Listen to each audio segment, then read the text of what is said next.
What's going on here, YouTube? The NHL is back, and that means the Toronto Maple Leafs are back. Can they get over last year's disappointment at the hands of the Montreal Canadiens? Can they get to the second round this year, the third round, maybe hoist that Stanley Cup at the end of the year? Well, we're only going to find out here shortly. But what are the top 5 things that the Leafs need to have go right this year? Well, you've come to the right place. Here it is, the top 5 list. In case you don't know, the Leafs lost Frederik Andersen in the offseason.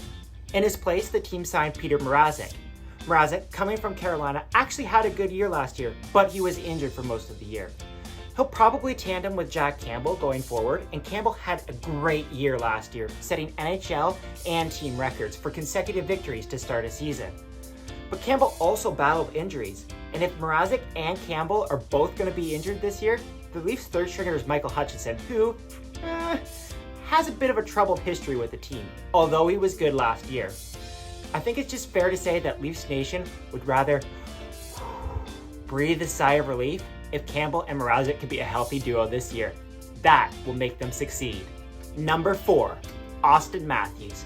I mean, it's pretty fair to say that Auston Matthews is a superstar in this league, but he's coming off of a wrist injury, and that definitely hampered him in the playoffs last year. His production against Montreal was limited, and the Leafs lost because of it. Matthews is expected to miss the first 3 games of this season, and maybe more. If his injury doesn't heal properly, it's hard to say. He did miss time last year, but the Leafs need to get him back to that Rocket Richard pace where he's scoring goals on a consistent basis. Because without it, the Leafs offense is lackluster. Their depth scoring needs help. And Matthews is the train that drives the Leafs. They need him if they are going to succeed this year. Number 3, the power play. The Leafs' power play was amazing at the start of the year last year, clicking at a rate of almost 50% in that first month. Then it was a slow and steady decline, to the point where they could barely score at all. And in the playoffs, they actually got it back together for a little bit. But then Montreal shut them down. In games 5, 6, and 7, the Leafs could not get anything, could not generate anything, and it cost them the series. The Leafs need contributions from John Tavares, William Nylander, Auston Matthews on the power play. Also Mitch Marner, who didn't even have a goal on the power play last year. Rasmus Sandin and Morgan Rielly are also going to have to contribute on the back end. It's a key thing for the Leafs to have that power play succeeding going into this year. And if they don't, they might not succeed, and they might even miss the playoffs. Number 2, those new guys. The Leafs lost Zach Hyman in the offseason to the Edmonton Oilers, and he was the heartbeat and soul of the Toronto Maple Leafs, the workhorse. He was on a line with Auston Matthews or John Tavares all the time. In his place, the Leafs signed Michael Bunting, David Kampf, and Ondrej Kase.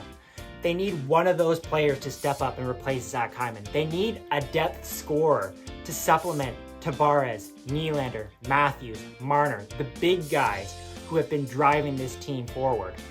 They got some depth scoring in the playoffs last year from Jason Spezza, but they need more. They need more depth scoring in order for them to succeed. They need more dirty goals. They need to work harder. Hopefully, one of those 3 new guys will break through this year. Then, the Leafs will succeed. Number 1, Stanley Cup Habits.